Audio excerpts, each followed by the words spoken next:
오늘은 우리가 팔복의 7번째 말씀, 즉 화평케 하는 자는 복이 있나니, 이 말씀에 대해서 우리가 한번 나누고자 합니다. 그러면 지금까지 나눴던 이 팔복의 핵심적인 내용들은 처음에 4가지와 오늘까지 이어서 온 3가지는 좀 양상이 틀립니다. 처음에 4가지, 심령이 가난한 자, 애통하는 자, 그와 더불어 온유한 자, 의에 줄이고 목마른 자는 우리 내적인, 우리 안에서 일어나는 일입니다. 한마디로 내가 하나님 나라를 향해 나아가며 내가 가진 건 아무것도 없다라고 하는 그 심령이 가난함. 그와 더불어 이 땅에서 하나님 나라가 펼쳐져야 되고 이 땅에 하나님의 놀라운 나라가 완성되어야 되는데 불구하고 죄가 가득한 모습을 보고 슬퍼함. 그와 더불어서 죄로 인해서 슬퍼할지라도 하나님께서는 반드시 이 땅에서 그의 나라를 이루심에 대한 그 온유함. 그와 더불어서 죄로 말미암아서 이 땅에 썩어지고 문드러지는 가운데서도 하나님의 의가 나타나기를 간절히 바라는 그 의에 줄이고 목마름. 그 모든 것은 바로 우리 안에서 일어나는 일입니다. 맞죠? 그래서 성도들이 가져야 될 내적인 상태가, 이 상태가 참 복된 상태라는 겁니다. 하나님 나라를 향해 나아감에 있어서 당신들의 복된 상태는 어떠한 상태냐? 심령이 가난하고 애통하며 온유하며 의에 줄이고 목말라 하면서 하나님 나라를 전진하는 그 자가 바로 행복스러운 사람이다. 내적으로. 그와 더불어서 이제 3가지는 내적인 마음뿐만 아니라 외적으로도 나타나는 거예요. 긍휼히 여기는 자. 내가 긍휼을 받았기 때문에 죄로 말미암아 저자를 정죄하는 게 아니라 그들 또한 긍휼히 여겨주기를. 그래서 내 안에서 일어날 뿐만 아니라 내 밖에서 일어나는 일이 긍휼히 여기는 겁니다. 그와 더불어 지난주에 했던 마음이 청결한 자. 한마디로 바른 진리를 알고 그 바른 진리 가운데서 바른 진리를 행하는 것. 그게 마음이 청결한 거예요. 그와 더 오늘 나누니 화평케 하는 자도 마찬가지입니다. 결론적으로 이거예요. 화평이라고 하는 것은 죄인에게는 화평이 없습니다. 세상 사람들에게 결코 화평이 없어요. 왜? 하나님의 심판이 있기 때문입니다. 정말 화평 있는 자가 누군지 아십니까? 믿는 자들. 하나님을 믿고 그 죄사함을 받은 자들이 화평한 자입니다. 그렇게 죄사함을 받은 자가 그렇게 살지 못한 사람 볼 때 어떻게 하는 거예요? 예수를 믿으십시오. 복음 가운데 당신의 죄가 사하여져야 됩니다. 그게 화평한 자예요. 그래서 오늘 이 화평한 자를 통하여서 하나님 나라를 향해 나아가는 복된 상태가 어떤 자냐? 바로 이 화평케 하는 자가 바로 하나님 나라를 나아가며 복된 자다. 이걸 우리가 한번 나누고자 합니다. 그럼 우리가 이 말씀을 나누기 앞서서 첫째는 화평이라고 하는 이 의미는 어떤 의미인가? 그와 더불어서 2번째는 화평케 하는 자는 과연 어떠한 자인가? 그리고 3번째는 화평케 하는 자가 받는 복은 무엇인가? 그걸 나누고 우리가 교훈을 얻도록 하겠습니다. 첫째 나눔입니다. 화평이라고 하는 이 단어의 의미에 대해서 사전적으로는 이런 의미가 있어요. 나라나 개인 간의 다툼이 없고 평화로운 상태. 한마디로 전쟁이 없는 상태. 내 개인적으로 어떤 싸움이나 불화가 없는 상태. 그게 어떤 상태냐? 화평한 상태다. 이렇게 이야기해요. 사전적으로는. 그런데 한자적으로 보면 좀 재밌습니다. 화평이라고 하는 이 단어가 한자로 화할 화자에 다스릴 편자입니다. 한마디로 화평이라고 하는 것은 어떤 것을 다스림에 대해서 화하다, 부드럽다, 온유하다, 따뜻하다, 평안한 가운데 다스린다 이런 의미가 있습니다. 나를 다스림에 있어서도 요동치 않고 그 사람이 다스려지는 상태. 나라를 다스림에 있어서도 분쟁 없이 그리고 분란 없이 그 나라를 잘 다스리는 게 어떤 상태라? 화평한 상태다. 이런 뜻이 있어요. 한자로. 근데 재밌는 거는 헬라어나 히브리어로 보면 이 화평이 좀 다른 의미가 있습니다. 헬라어로 볼 때 이 화평은요, 여러분 많이 아마 들어보셨을 건데 에이레네. 히브리어는 더 많이 들어보셨습니다. 히브리어로 화평이라 할 때는 뭐냐? 샬롬. 들어보셨죠? 그리고 한때 우리 한국교회에 유행했던 인사법이 있었습니다. 우리 서로 간에 한번 샬롬 해봅시다 하면은 만나서 샬롬, 이게 인사법이었어요. 그 샬롬이 뭐냐? 화평 이 뜻입니다. 에이레네가 바로 화평이라는 뜻입니다. 근데요, 이 에이레네와 샬롬이라고 하는 거는요, 뭐냐? 내 안에 그리고 내 밖에 어떠한 불합 없는 상태가 샬롬입니다. 단순하게 한자적으로 보나 사전적으로 보나 내 외적인 상태가 평안한 상태가 화평을 말하는 게 아니에요. 에이레네나 샬롬이라고 할 때는요, 내가 살고 있는 환경, 내 외부적 환경 또한 평화로울 뿐만 아니라 어디까지 평화롭다? 내 안에까지, 내 마음의 상태까지도 평화로운 상태. 그게 바로 샬롬, 에이레네 이런 뜻이 있습니다.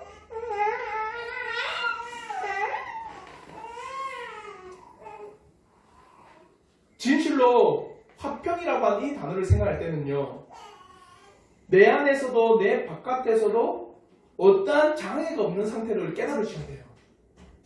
그러면 우리는요, 이렇게 생각할 수 있습니다. 자요, 그러면 화평이라고 하는 게 내 안에서도 내 외부적 환경에서도 어떠한 장애가 없는 상태라고 한다면 단순하게 믿는 자든 믿지 않는 자든 다 화평한 자 아닌가, 그렇게 이야기할 수도 있습니다. 생각해 보십시오. 자요, 믿는 자이든 믿지 않는 자이든 그가 안팎으로 평안할 수 있어요. 믿지 않는 자도 마음의 안락함을 가지고 그의 삶이 평화로울 수도 있습니다. 아닌가? 맞아요. 그래서 시편 73편에 보면 악인의 형통에 대해서 이야기합니다. 그래서 오늘 꼭 가셔서 시편 73편을 한번 보십시오. 하나님을 믿지 않는데도 불구하고 그의 삶이 평화롭다라고 이야기해요. 안락하다라고도 이야기합니다. 믿음이 없는 사람들도 외부적으로나 어떤 불화가 없는 상태가 있을 수 있습니다. 그러면서 시편 123편 4절에도요, 이렇게 말씀합니다. 우리 한번 시편 123편 4절 말씀 우리 한번 다 같이 한번 읽겠습니다. 시작. 평안한 자의 조소와 교만한 자의 멸시가 우리 심령에 넘치나이다. 한마디로 내 삶이 평안하다 하늘을 몰라도 내 삶이 안락하다, 그래서 내가 평안이 넘쳐난다, 그런 사람이 또한 조소를 한다, 비웃는다는 거예요. 또 교만한 자, 내가 뭘 해도 잘 된다, 내가 뭘 해도 다 이루어진다, 그런 자가 멸시한다는 겁니다. 한마디로 믿는 자이든 믿지 않는 자이들은 내 안과 밖에서 평화로울 수 있어요. 그러면 예레미야 6장 14절에는요 분명히 이렇게 이야기합니다. 그들이 내 백성의 상처를 가볍게 여기면서 말하기를 평강하다 평강하다 하나 평강이 없도다. 내 백성의 상처를 가볍다, 대수롭지 않네라고 이야기하면서 평안이 있을 것이라고 그들 스스로가 위안을 삼고 있다라고 말을 합니다. 세상에 많은 사람들은요, 자기들은 아무런 일이 없으니 평안하다 그리고 안락하다라고 이야기합니다. 믿지 않는 사람이든 그의 마음과 그의 삶의 모든 영역이 아무런 일이 일어나지 않는 환경에 있을 수가 있습니다. 그러면 과연 이러한 믿지 않는 자와 믿는 자 모두 다가 그럼 화평한 자냐, 정말 오늘 이 본문에서 말하는 평화로운 자냐를 할 때는요 결코 그렇지가 않습니다. 사랑하는 성도 여러분, 우린 꼭 기억하셔야 돼요. 결코 믿지 않는 자에게는요 화평이 없습니다. 그러므로 성경의 많은 부분에서 이것을 가르쳐 줍니다. 이사야 48장 22절에 이렇게 말씀합니다. 우리 한번 이사야 48장 22절의 말씀 우리 한번 다 같이 한번 읽겠습니다. 시작. 여호와께서 말씀하시되 악인에게는 평강이 없다 하셨느니라. 이거예요. 살아서 악인에게는요 결코 평강이 없습니다. 그리고 이사야 59장 8절에서도요 이렇게 말씀합니다. 그들은 평강의 길을 알지 못하며 그들의 행하는 곳에는 공의가 없으며 굽은 길을 스스로 만드나니 무릇 이 길을 밟는 자는 평강을 알지 못하느니라. 악인들, 하나님을 믿지 않는 자들에게는요, 결코 평안 없습니다. 하나님을 믿지 않고 예수 그리스도를 알지 못하는 자들도, 그러면 어떤 사람이 이렇게 질문합니다. 목사님, 잘 살지 않습니까? 하나님을 믿지 않아도 그들에게 안팎으로는 아무런 어려움 없이 잘 살고 있는 것, 이건 어떤 상태입니까? 그를 많은 신학자들은 이렇게도 이야기합니다. 일시적 소강 상태다. 예를 들어 드릴게요. 우리나라는 지금 전쟁 중에 있을까요? 전쟁이 끝난 상태일까요? 전쟁 중에 있습니다. 이걸 많은 사람들이 오해하는데, 그래서 전 정권에서는 북한과 우리나라가 뭘 끝내자고 했습니까? 전쟁을 끝내자. 그래서 유엔에서 종식 선언을 하자고 했습니다. 그래서 안 됐잖아요. 맞죠? 종식 선언이 안 됐습니다. 그러면 우리는 전쟁 중에 있습니다. 우리나라는요. 그런데 지금 뭐 폭탄이 날아옵니까? 지금은 휴전 상태다. 그게 뭐냐? 일시적 소강 상태입니다. 그러니까 해서 여러분 한번 보십시오. 오늘 우리나라 많은 사람들이 우리나라 전쟁이 일어나니까 방공호 파고 방공호 안에다가 비상식량 가득 채우고 전쟁이 일어날 줄 모르니까 그렇게 하는 사람이 있습니까? 우리나라 사람들 가운데? 아무도 없어요. 전쟁 중인데도 불구하고 다들 어떻게 있습니까? 평안합니다. 아침 드셨죠? 평안하게 차 타고 오셨죠? 여러분 걸어오거나 왜 차를 타거나 아니면은 우리 교회에 올 때 전쟁 날 줄 모르니까 방탄조끼라도 입고 오자. 아무도 안 합니다. 우리는 전쟁 중인데 지금 그렇게 하고 있어요. 이게 뭐냐? 일시적 소강 상태예요. 하나님을 믿지 않는 자들에게도 지금 평안하지 않습니까? 아니요. 그들은 일시적 소강 상태입니다. 사랑하는 성도 여러분, 악인들은 결코 진정한 평안, 진정한 화평이 그 안에 없습니다. 결코 악인은 지금 본인 스스로는 그렇게 평안하다라고 말할 수 있지만 하나님의 말씀과 그리고 이 진리의 말씀이 분명히 외치는 바는 결코 하나님을 믿지 않는 자들에게는, 그들의 죄사함을 받지 않는 자들에게는 화평은 있다 없다? 없다라는 겁니다. 그래서 우리가 예전에 나눴던 하이델베르그 요리문답 1문에서도요 이렇게 이야기합니다. 제1문, 사나 죽으나 당신의 유일한 위안은 무엇입니까? 한마디로 유일한 위로, 유일하다라는 건 뭡니까? 그것 외에 위로가 있다 없다? 없다라는 게 유일하다는 거예요. 그 유일한 위로는 무엇입니까? 할 때 이렇게 이야기합니다. 사나 죽으나 나는 나의 것이 아니고 몸과 영혼이 모두 믿으신 구주 예수 그리스도의 것입니다. 주께서 보배로운 피로 나의 모든 죄값을 치러주셨고 마귀의 권세로부터 나를 자유케 하셨습니다. 또한 하늘에 계신 아버지의 뜻이 아니고는 나의 머리털 하나도 상하지 않듯이 주는 나를 지켜주십니다. 실로 이 모든 것이 합력하여 나의 구원을 이룹니다. 내가 주의 것이기에 주께서 성령으로 말미암아 영원한 생명을 보증하시고 나의 온 마음을 다하여 기꺼이 주를 위하여 살게 하십니다. 이것이 나의 유일한 위로입니다. 자요? 왜 이게 유일한 위로냐? 사나 죽으나 이것이 왜 유일한 위로라고 하냐면, 여러분이 이 땅에서 얻는 위로, 이 땅에서 줄 수 있는 위로는요, 이 땅으로 그쳐집니다. 예를 들어 드릴게요. 여러분이 건강이 나의 위로다라고 하면요, 건강이 그로 끝입니다. 때로는 내가 돈 많이 버는 게 내 위로입니다 이러면요, 때로는 돈 많이 벌겠잖아요. 그러면 위로가 그쳐져 버린 거예요. 이거는 이 땅에서 얻는 위로는 영원하지 않습니다. 영원한 위로는 뭐냐? 살아도 죽어도 내가 누구의 것이다? 주님의 것입니다. 이게 이 땅에서도 남아있을 뿐만 아니라 하나님 나라에서도 이 위로는 남아있다는 거예요. 그래서 유일한 위로라고 하는 겁니다. 아시겠죠? 그러므로 우리가 말씀에서 화평이라는 것도 마찬가지입니다. 아무리 믿지 않는 자들 이 땅에서 평안을 얻는데도 그는 한시적인 거예요. 이 땅에서만입니다. 이런 예를 한번 들어드릴게요. 많은 믿지 않는 자들이 사후 세계에 대해서 얼마나 불안해하는지 아십니까? 죽고 나서 자신이 어떻게 될지 모르니까 자기 자손들에게 뭐라고 합니까? 뭘 하라고 해요? 다들 다 불교집에서 안 태어나고서 모르시는, 저는 철저히 불교집에서 났기 때문에 뭐냐, 사구제를 합니다. 사구제. 신과 함께 보셨죠?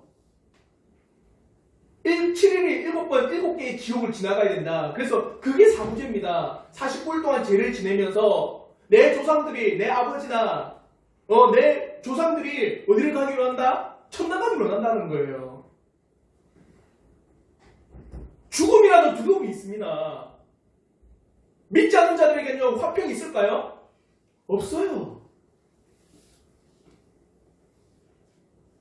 하나님의 진노가 아직 그들에게 뭡니까? 미치지 않았을 뿐 그들에게는 결코 화평이 없다는 겁니다.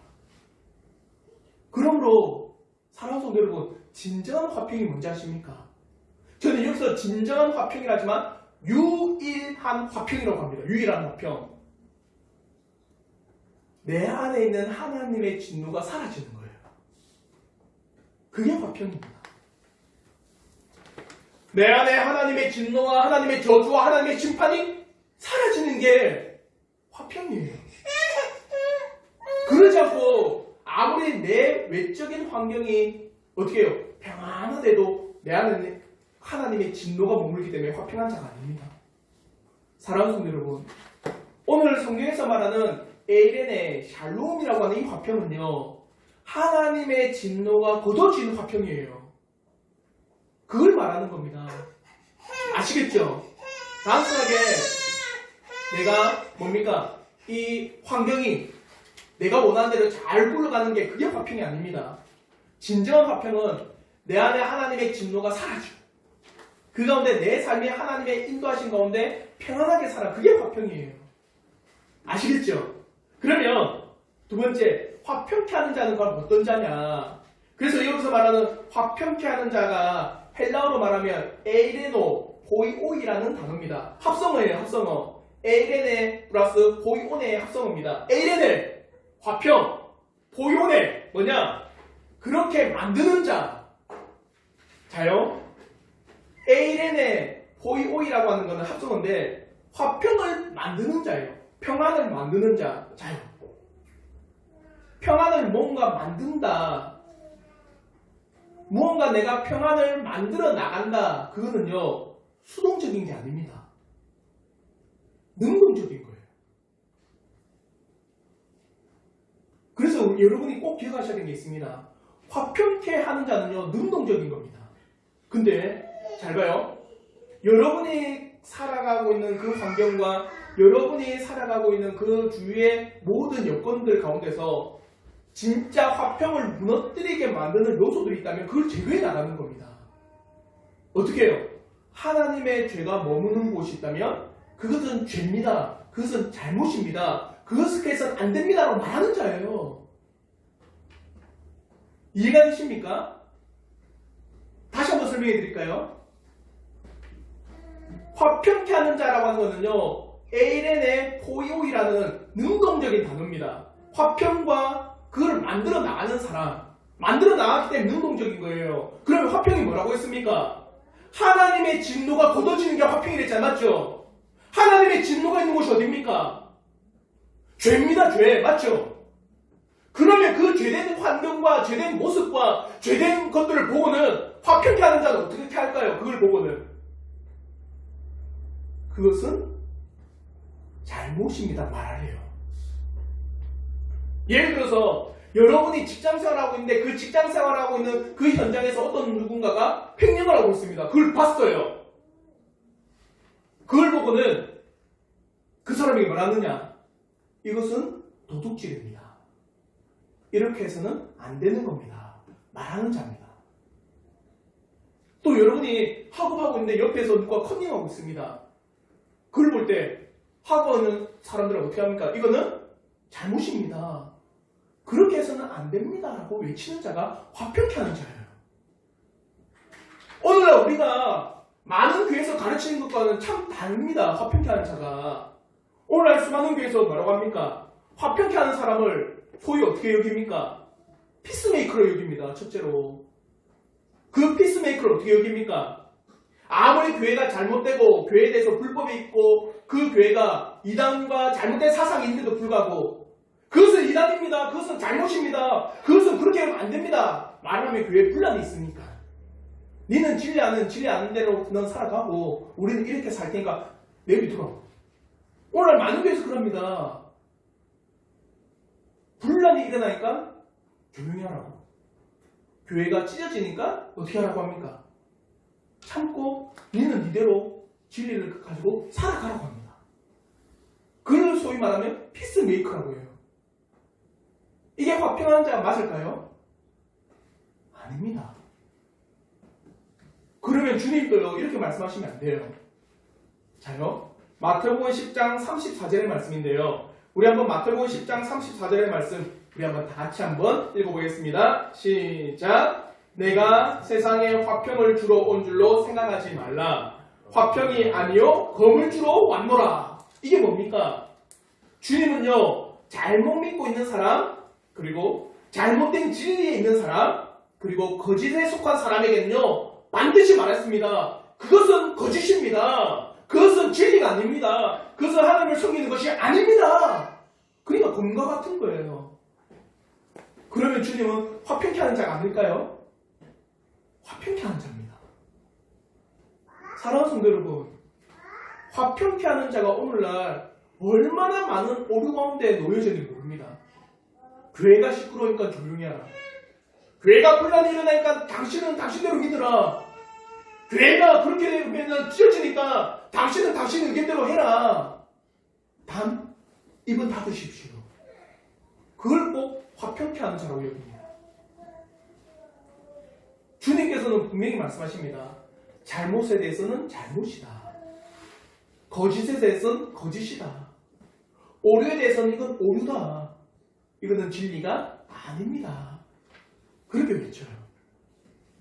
그리고 또 화평케 하는 자에 대해서 오류 소위 말하면은 잘못된 생각이 뭐냐? 중재자로 여깁니다. 중재자. 한마디로 중재자는 어떤 의미가 있습니까? 중재자. 싸우는 사람을 서로 화해시키는 자. 그게 화평케 되는 자라고 하는데 아닙니다. 그러면 잘 보십시오. 1517년에 종교개혁이 일어날 때 루터와 로마 카톨릭이 중재가 돼야 돼요. 맞죠? 중재됐습니까? 아닙니다. 진리는 진리대로 나왔어요. 진리는 진리대로 구별된 겁니다. 화평케 하는 자는요, 중재자의 의미가 아닙니다. 중재자는 뭐냐? 잘못과 뭡니까? 잘못이 싸우고 있으면요, 그 잘못에 지적하지 않습니다.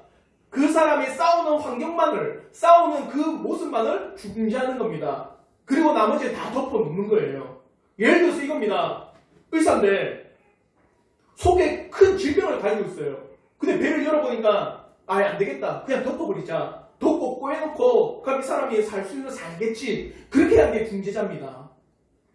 잘못에 대해서는요, 뭡니까? 지적하지 않고 그 잘못에 대해서는요, 그에 대해서 뭘 하지 않고 단순하게 그 싸우는 환경이 싫으니까 어떻게 해요? 덮어두자는 거예요. 이게 중재자입니다. 사랑하는 성도 여러분, 화평케 하는 자는요, 중재자가 아니에요. 진정으로 화평케 하는 자는요, 참 평안을 조성하는 자입니다. 어떤 환경이나 어떤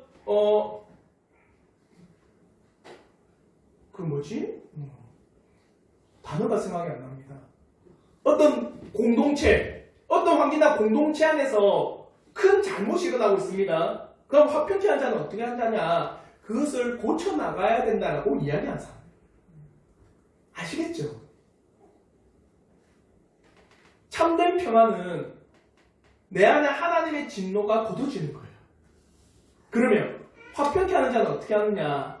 하나님의 진노가 머물고 있는 그 환경을 보고는 이거는 하나님 앞에 잘못입니다라고 이야기하는 사람이에요. 그래서 그 사람이 하나님 앞에 그 바른 진리로 갈 수 있도록 만들어주는 사람. 이게 화평한 자입니다. 중재자는 내버려 두는 사람이에요. 피스메이커는 입을 닫는 사람입니다. 이거는 결코 화평한 자가 아니에요. 아시겠죠? 화평이라고 하는 거는 내 안에 하나님의 진노가 떠나가고 내 삶이 죄 용서를 받고 평안한 상태예요. 그러면 화평케 하는 자는 뭐냐? 하나님의 진노와 죄와 저주의 그 현장을 목격하고는 그것은 잘못이라고 지하며 그 사람을 바른 길로 인도하는 사람. 그게 화평케 하는 자입니다. 아시겠죠? 그럼 이런 자가 받는 복이 뭐냐? 하나님의 아들이라 일컬음을 받는데요. 당연한 겁니다. 보십시오. 주님이 이 땅에 왜 오셨을까요? 주님이. 왜 주님이 우리 십자가를 지시고 그 십자가에서 살이 찢기고 왜 피를 흘리셨을까요? 주님은. 하나님과 우리를 화평케 하기 위해서예요. 그래서 화목제물로 주님이 드려주신 겁니다. 그러면 고린도후서 5장 18절에 이렇게 말씀합니다. 우리 한번 고린도후서 5장 18절 말씀 우리 한번 다 같이 한번 읽겠습니다. 고린도후서 5장 18절 다시 읽겠습니다. 시작. 모든 것이 하나님께로서 났으며 그가 그리스도로 말미암아 우리를 자기와 화목하게 하시고 또 우리에게 화목하게 하는 직분을 주셨으니. 자, 그리스도는 하나님과 우리를 어떻게 하게 한다? 화목하게 합니다. 화평케 합니다. 그래서 이제 믿는 우리는 또 어떤 자가 돼야 된다고? 화목하게 하는 직분을 줬대요. 화목케 하게 하는 직분이 뭡니까? 화평케 하는 겁니다. 화평케 하는 거. 예수 그리스도께서는요, 하나님과 우리를 화목하게 하셨고, 그와 더불어 이제 예수를 믿는 우리 또한 하나님과 불화에 있는 사람을 어떻게 해요? 화목하게 만들 수 있는 길을 인도하는 자예요. 아시겠죠? 그러면 그가 누구예요? 예수를 전하는 사람이 누굽니까? 세상 사람이 예수를 전합니까? 누가 전해요? 성도가요, 성도가. 그러면 성도는 어떤 사람입니까? 하나님의 자녀잖아요. 하나님의 자녀가 성도잖아요, 성도. 그런데 보십시오. 화평을 전하는 자는 성도고, 성도는 하나님의 자녀이니까 하나님의 아들이죠. 그래, 당연한 겁니다. 이해가 되죠? 화평케 하는 자는 복이 있나니 그가 하나님의 아들이라 일컬음을 받을 것이며, 하나님과 불화하는 그 모든 현장들과 하나님과 죄 가운데 있는 그 사람들에게 예수 그리스도와 그의 복음과 그의 십자가를 전하면서 그가 어떻게 하면 화평케 되는지를 그 길을 인도하는 그 자가 알기 때문에 그런 거예요. 그 자는 참 성도입니다. 그래서 하나님의 아들이라 일컬음을 받는 것은 당연한 겁니다. 그래서 다니엘 12장 3절에도 이렇게 말씀합니다. 다니엘 12장 3절 말씀. 지혜 있는 자는 궁창의 빛과 같이 빛날 것이요, 많은 사람을 옳은 대로 돌아오게 하는 자는 어떻게 된다? 별과 같이 영원토록 빛난다. 자, 재밌는 거 있습니다. 이 땅에서 참 지혜가 있다 그러면은 빛납니다. 예를 들어서 발명가들을 보십시오. 발명가. 특히 세계적인 발명가, 우리가 모든 사람이 다 아는 발명가 누굽니까? 에디슨. 다 아시죠? 위대한 발명가입니다. 그러니까 그 사람의 지혜롭게 발명한 것을 통해서 많은 사람들이 그를 위인이라 여기며 빛냅니다. 근데 재밌는 건 많은 사람을 옳은 대로 돌아오게 하는 자는 어떻게 해요? 영원토록 빛납니다. 영원토록 있는 게 어딜까요? 이 땅일까요? 뭐가 영원토록 있을까요? 하나님 나라예요. 그러면 많은 사람을 옳은 대로 인도하는 자가 하늘나라에서 영원히 빛난다라는 겁니다. 하나님 나라에 누가 갑니까? 그의 백성이 가잖아요. 그 많은 사람을 하나님과 불화하는 현장을 보고 하나님을 전하고 그 진노를 어떻게 하면 없애줄 수 있는지를 전하는 자가 하나님의 아들인 건 당연한 겁니다. 그와 더불어 야고보서 5장 20절에는요, 더 정확하게 이렇게 말씀합니다. 우리 한번 야고보서 5장 20절 말씀, 우리 한번 같이 한번 읽겠습니다. 야고보서 5장 20절 말씀, 다시 읽겠습니다. 시작. 너희가 알 것은 죄인을 미혹된 길에서 돌아서게 하는 자가 그의 영혼을 사망에서 구원할 것이며 허다한 죄를 덮을 것임이라. 이거예요. 이게 화평케 하는 자입니다. 죄인을 미혹된 길에서 돌아서게 하는 자, 그의 영혼을 사망에서 구원할 것이다. 자요, 예를 들어 봅시다. 어떤 사람이 그걸 먹으면 독이란 걸 알고 있습니다. 그 길로 가면은 반드시 독사에게 물려서 죽게 됩니다. 그걸 알아요. 그래서 그 길로 가면 안 됩니다라고 그 사람을 뭡니까? 잡아서 그 길에서 떼냈습니다. 그러면 정작 그 길이 독사의 길인 걸 알고 있는 그 사람이 그 길로 갈까요? 안 갑니다. 당연한 거예요. 한마디로 이거예요. 죄인을 미혹된 길에서 돌아서게 하는 자가 죄인의 길을 가겠습니까? 안 가요. 그래서 그 영혼을 사망에서 구원한 겁니다. 이미 자신은 사망이 뭔지를 알기 때문에, 죄가 뭔지 알기 때문에, 심판이 뭔지 알기 때문에, 구원이 뭔지 알기 때문에 그걸 모르는 자를 인도하고 난 후에는요, 그 사람은 이미 구원받은 사람이에요. 그걸 말하고 있는 겁니다. 아시겠죠? 사랑하는 성도 여러분, 화평케 하는 자가 복이 있나니 하나님의 아들이라 일컬음을 받을 것이며, 그는 뭐냐면 결론적인 거예요. 진정한 하나님과 불화한 것이 뭡니까? 화평이 없는 것을 깨닫고, 이 화평이 없는 자에게 참된 화평을 전하는 그 사람은 진정 화평을 경험한 자입니다. 이 은혜가 우리 성도들에게 있기를 저는 진심으로 바라요. 그러기 위해서 여러분에게 한번 적용해 봅시다. 화평케 하는 자가 복이 있나니 하나님의 아들이라 일컬음을 받을 것이다. 그러기 위해서 여러분에게 필요한 것이 있어요. 첫째로 뭐가 필요할까요? 여러분이 먼저 복음을 아셔야 돼요. 그래야 전하지. 복음을 알기 위해서는 누굴 알아야 됩니까? 예수를 알아야 돼요. 예수를.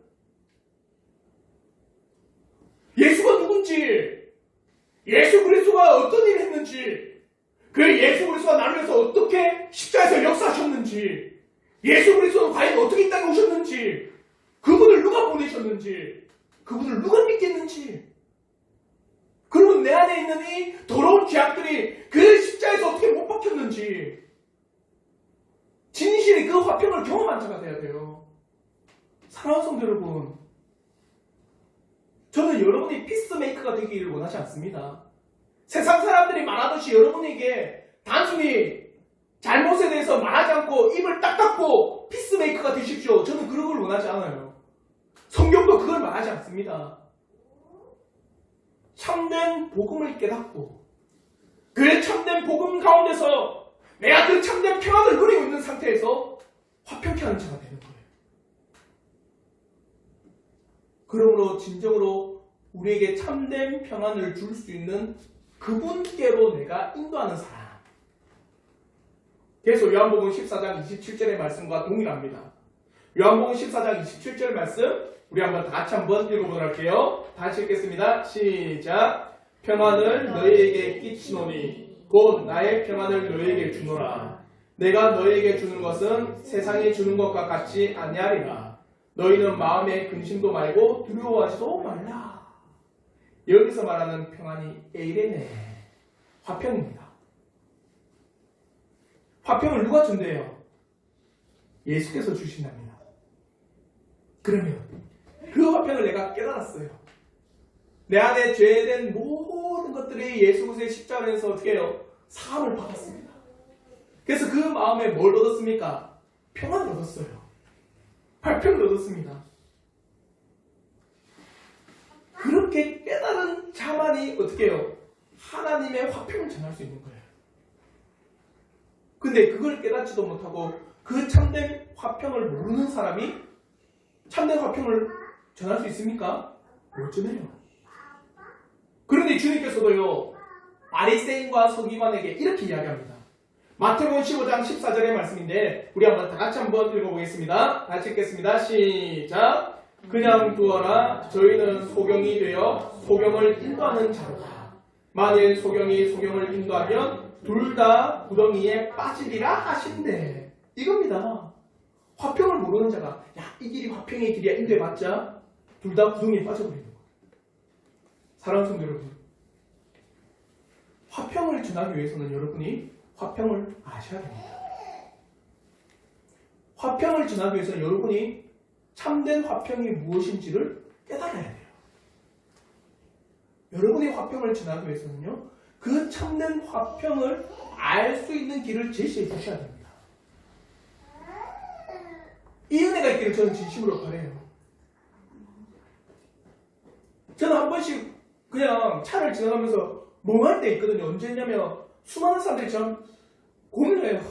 저 사람들이 정말 참된 그 구원에 대해서 어떻게 하면 죄사함에 대해서 그걸 깨달아가고 있는 건가?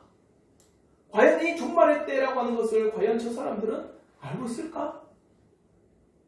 과연 저 사람이 저렇게 즐겁고 행복한 미소를 지으면서 걸어가고 있는 저 길이 과연 어떤 길일까?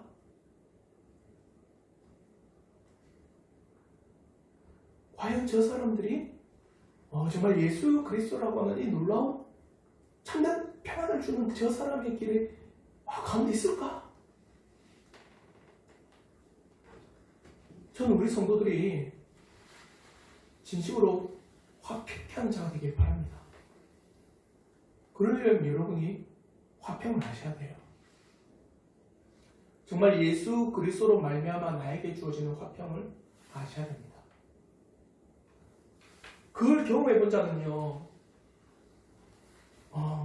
정말 우리가 돌드신조 나눴던 것처럼 이 땅은 안 봅니다. 정말 그 아름다움을 맛본 사람은요, 정말 하나님 나라의 그 달콤함에 흠뻑 젖어 있어요. 생각해 보십시오. 산의 진미를 맛본 사람이 그 밑에 있는 음식을 볼 때 어떤 느낌일까요?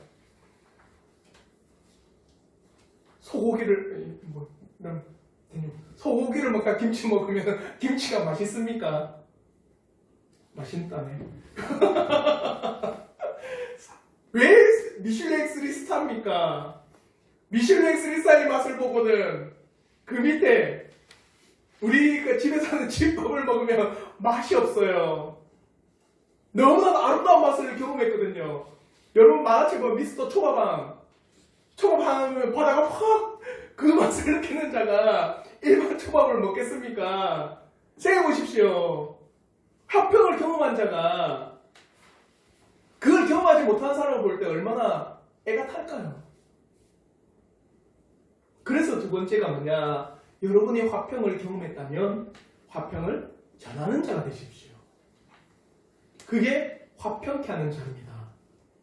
그래서 마태복음 11장 28절의 말씀과 같이 죄악 가운데 수고한 모든 영혼들이 그 죄의 용서함이 있고 그 죄의 짐을 덜어줄 수 있는 그분께로 오십시오라고 외치는 겁니다. 그래서 마태복음 11장 28절에 이렇게 말씀합니다. 우리 한번 마태복음 11장 28절의 말씀 우리 한번 다시 한번 읽겠습니다. 시작. 수고하고 무거운 짐진 자들아 다 내게로 오라. 내가 너희를 쉬게 하리라. 이걸 전하는 거예요. 당신의 죄의 짐이 무겁습니까? 당신이 죄로 인해서 큰 고민이 있습니까? 당신의 심령에 큰 애통이 있습니까? 어떻게 해야 되겠습니까? 라는 심각한 고민이 있습니까? 수고하고 무거운 짐진 자들아 다 내게로 오라. 내가 너희를 쉬게 하리라 하신 예수께 오십시오. 이 자가 화평케 하는 자입니다. 이 은혜가 있기를 저는 진심으로 바라요.